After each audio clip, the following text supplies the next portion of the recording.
Seja bem-vindo ao canal Teologia Aprenda Mais. Estamos aqui para gravar sobre a carta aos Hebreus, né? A gente poderia até trabalhar também, a gente como uma introdução, uma introdução a esses livros, a essas cartas, a essas epístolas, né? Nós estamos só fazendo uma fala sumária, né? Dando uma introdução, uma síntese, né? A gente até poderia trabalhar cada teologia, né, que tem nessas cartas, que tem nos evangelhos e etc. Mas como é sumário, vamos deixar para uma próxima gravação que eu possa até abordar sobre a questão da teologia de cada evangelho, de cada carta, de cada conteúdo, né, que a gente possa pensar e abordar em outros vídeos. Por enquanto vamos trabalhar e analisar aqui a questão da carta aos Hebreus, né, conceitos teológicos que a gente fosse pensar, né, a questão da data, da autoria e etc. Vamos analisar.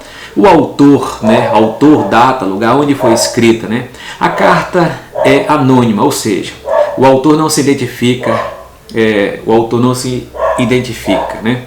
Antigamente dizer que o apóstolo Paulo era o autor, mas hoje são poucos que ainda pensam assim.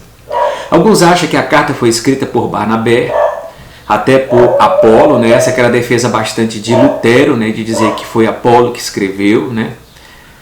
Apolo era um homem eloquente, né? Poderoso em palavras, né? E essa era a defesa de Lutero, né? Que foi Apolo que escreveu, né? A única coisa certa é que não se sabe ao certo quem foi o autor, né? O autor e seus leitores pertencem à segunda geração de cristãos, né? Como a gente pode até analisar no conteúdo da carta, no capítulo 2, versículo 3. Os primeiros líderes já haviam morrido, né? Capítulo 13, versículo 7 fala disso. Fala até da prisão de Timóteo também lá na carta, né? E o autor pede que obedeça aos seus líderes atuais. A data mais provável fica entre o ano 65 a 85, né? Mas como ele não menciona a questão da queda de Jerusalém, do templo, né? Então possivelmente ele foi escrito antes da destruição de Jerusalém, possivelmente, né? Antes da destruição de Jerusalém. Agora, quem de fato foi o autor da carta aos Hebreus, entendeu? Ficamos com aquela palavra de origem, somente no céu saberemos quem escreveu Hebreus, né? E outra questão importante também que a gente possa pensar quanto ao lugar onde foi escrita, né? O texto do capítulo 13, 24, os irmãos da Itália também mandam saudações a vocês. Parece sugerir que o autor se encontra fora da Itália, né? E outra questão também que a gente tem que analisar dentro da carta, os leitores são, na maioria, cristãos judeus, né? Os leitores originais da carta, eles são cristãos judeus. É por isso que tem a questão lá do capítulo 6 e do capítulo 10 de Hebreus que fala da apostasia, daqueles que se converteram a Cristo, saíram do judaísmo, mas devido às perseguições, às lutas, estava retornando novamente para o judaísmo, né? Cometendo o pecado da apostasia. Então justifica-se assim o título da carta que faz parte do texto original, Carta aos Hebreus. Aos Hebreus, esses cristãos tinham sofrido perseguições e o autor, que os conhece bem, né, escreve essas palavras de ânimo para encorajá-lo. O que o autor diz no capítulo 13, 24, dá a entender que os leitores eram uma comunidade cristã existente lá na Itália, né? E uma questão importante também, a data do livro. Provavelmente antes da destruição do templo de Jerusalém, né? Em 70 depois de Cristo, porque o sacrifício e as cerimônias religiosas são ainda mencionadas no livro, mas não é feita nenhuma menção da destruição do templo. A carta aos Hebreus não é igual a nenhum outro livro do Novo Testamento. Por quê? Vamos analisar a estrutura dela. Ela começa como um tratado contínuo, como um sermão. Eu acho que vamos ressaltar novamente. Ela começa como um tratado e continua como um sermão e conclui como uma carta, né? Então ela começa como um tratado, ela continua como um sermão expositivo e ela se fecha e termina como uma carta. Mas não começa como tal, pois não tem a saudação costumeira e não dar nem o nome do escritor, nem o nome da comunidade ao qual foi enviado. Paulo sempre, quando escrevia as suas cartas, ele colocava saudação, né?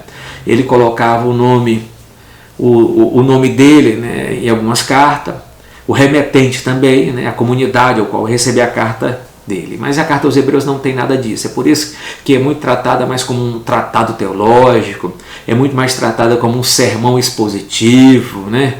E ainda que no final ainda tem esse fechamento, nessa conclusão de uma carta, né? Contudo, por toda parte, o livro está claramente escrito para um grupo particular de leitores.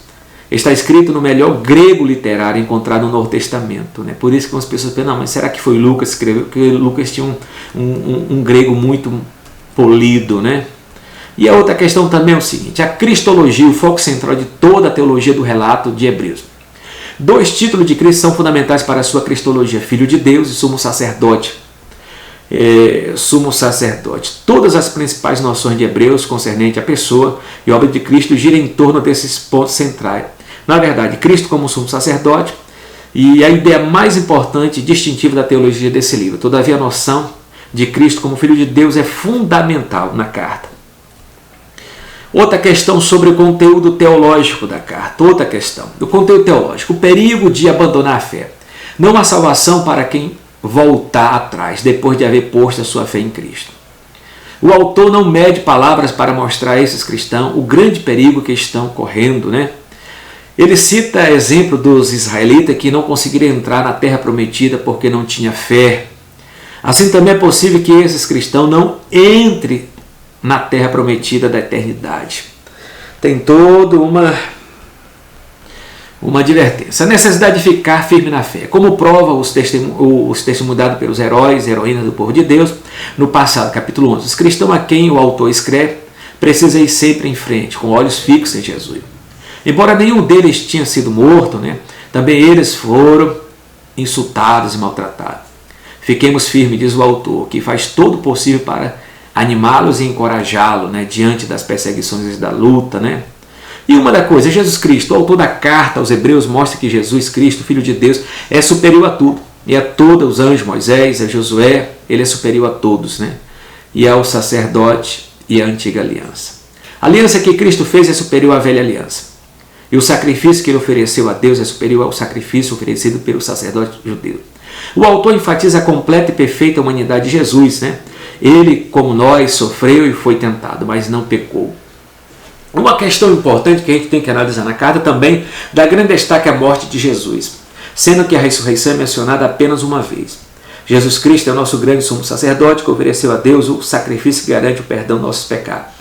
O sacrifício dele é a sua morte, com a qual ele conseguiu a nossa salvação. Uma questão que a gente possa fechar com relação à carta, o dia final. O autor crê que o dia final não vai demorar. Esta é mais uma razão para que os seus leitores façam o que ele recomenda.